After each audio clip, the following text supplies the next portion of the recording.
No tenía prisa en empezar esto, pero me agradó. La franquicia Star Trek lleva unos años dividiéndose en ramas para abarcar todas las audiencias. Si sufres depresión y quieres que te comprendan y te validen, tienes Discovery. Si sufres manía y quieres que te bajen el ánimo, tienes Picard. Si te gustó The Orville, tienes Lower Decks. Y si quieres ver Star Trek, tienes Strange New Worlds.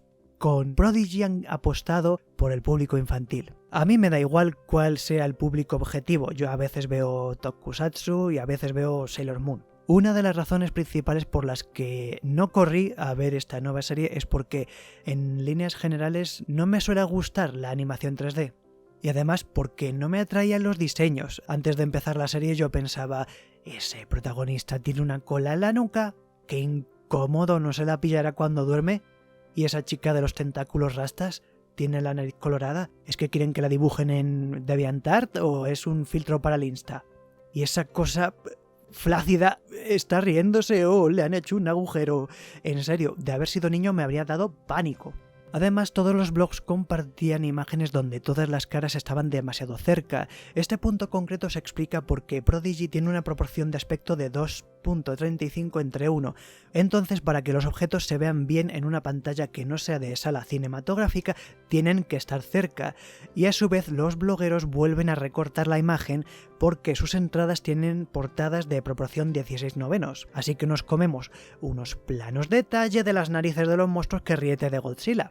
Los ojos también tienen mucha importancia. Si te da angustia la película Angustia de Vigas Luna, a lo mejor te conviene ver Prodigy en una pantalla pequeña. La sintonía de entrada está llena de ojos, nos presentan al villano y a su hija a través de sus ojos, el fugitivo Zero técnicamente parece un ojo mecánico con patitas, y por si fuera poco pertenece al pueblo medusiano. El pueblo medusiano fue presentado en la serie original. El Capitán Kirk decía que eran las mentes más sublimes, pero que eran tan feos que si los veías con tus propios ojos enloquecías. Los seres humanos necesitan un filtro para ver a los seres medusianos tal como son. Por su parte, como no depende de los seres medusianos quién accede a ponerse el filtro y quién no, suelen viajar dentro de cofres y robotines. Esta circunstancia ha sido recontextualizada para hablar de las personas de género no binario. Zero no es él, ni ella, Zero es ella, y normalmente suele vivir dentro de un armario porque si no la gente se vuelve loca. A mí me gustan las historias de monstruos robots y fuegos fatuos, no tengo problema en identificarme con babosas del espacio exterior, pero creo que presentar al único ella de la serie como una nubecita es equiparar género con sexo, lo cual hace que el mensaje se quede en la superficie. Dicho esto, prefiero esta alegoría típica de fábula infantil antes de lo que hicieron en Discovery con Adira.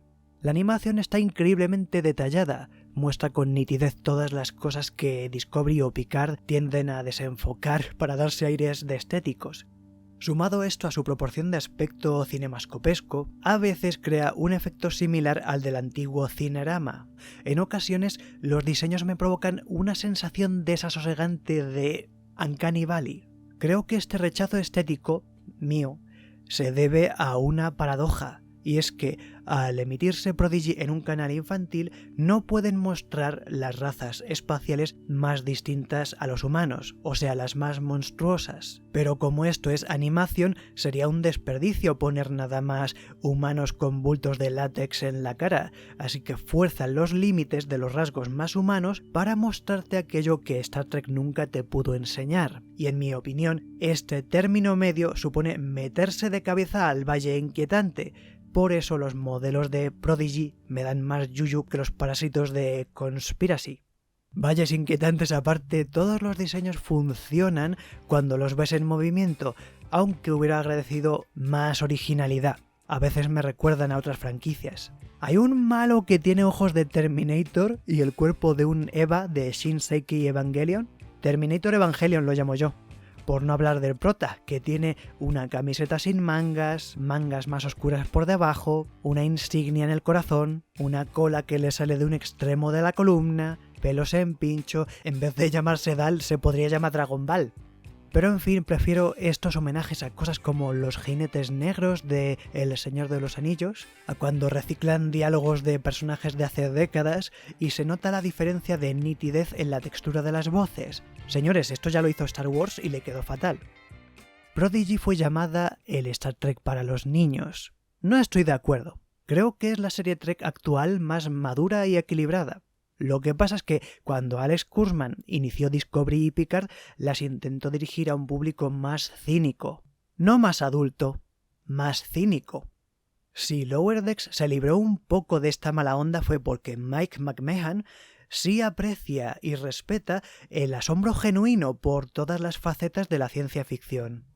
El inicio de Prodigy, resumido en pocas palabras, trataría de unos jóvenes esclavizados que huyen en una nave llena de secretos. El villano los persigue porque desea la nave, pero por suerte estos jóvenes cuentan con una maestra que los ayuda.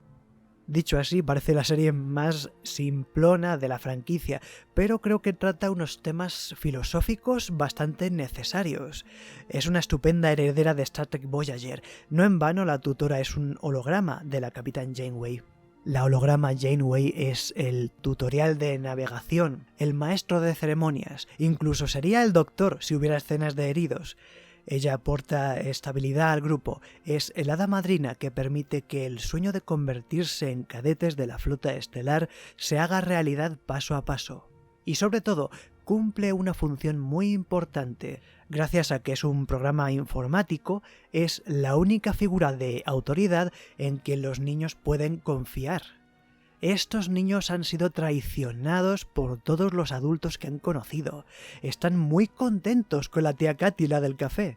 Tema aparte es por qué se ve tan juvenil, pero eso ya lo hablaremos en comentarios. Los propósitos del villano están entroncados en la mismísima esencia de la franquicia.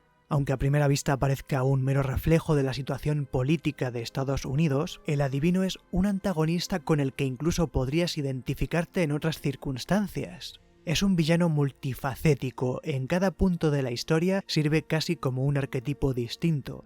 Si sacaran un juego de cartas de Prodigy, el adivino tendría su propio palo. Por cierto, si alguien quiere encargarme que diseñe una baraja de esta serie o de cualquier película, que me contacte, es uno de mis nuevos intereses. Hago la plantilla y la imprimes donde quieras. Los guiones exhiben un radiante amor por la variedad. Por ejemplo, Jan Kompok es un telarita muy bajito con una mano prostética. Eso no quita que sea un gran ingeniero. Rock es una chica que pesa mucho y tarda en aprender. Además, posiblemente sea trans, ya que al principio su voz suena a monstruo y luego el traductor le adjudica voz de niña kawaii. Los traductores de la flota saben de estas cosas. Murph es no hablante, tiene hipermovilidad en sus miembros y al principio se hace sus necesidades en cualquier lado, pero tú déjalo que tome confianza y verás. Dal me cae un poco mal. No, es broma, es buen protagonista para un programa infantil, es solo que es un adolescente muy adolescente. Excuse me. Excuse me. Si no llega a ser molesto es porque su actitud proactiva es lo que obra el milagro de que vuelen por el espacio. Toda la tripulación es genial, cada miembro está en su puesto y cuando no están en su puesto es porque hay una historia que contar sobre ello.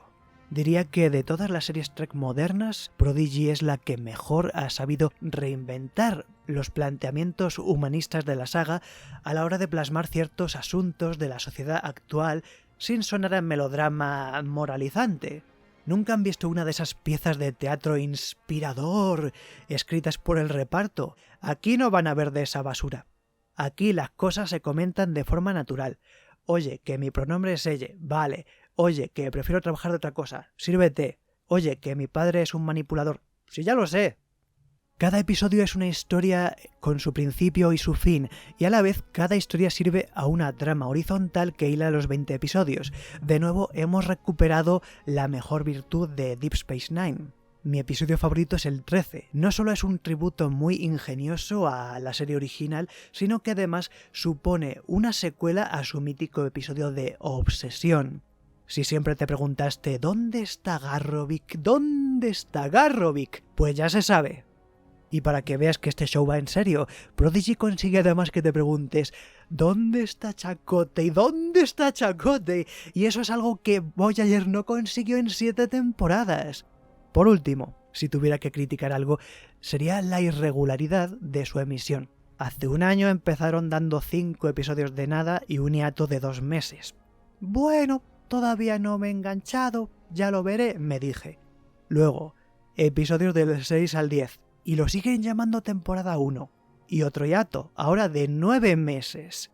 Luego, episodios del 11 al 20, y lo siguen llamando temporada 1. Pero es que calla, que como yo vivo en España, dentro de estas tandas me han metido subtandas, y dentro de las subtandas microhiatos. Claro, esto a veces me ha venido bien porque pude ver el episodio 17 un mes antes que en Estados Unidos. Pero luego tuve que esperar desde noviembre hasta Nochevieja. Si solo les quedaban 3 episodios, ¿qué les costaba dejarme acabar? Imagínate todos los adultos en el salón y yo encerrado en la oscuridad viendo mis dibujitos de la Janeway. Que hagan unos dibujos de Sisko. Así al menos sabré que el hiato va a durar para siempre.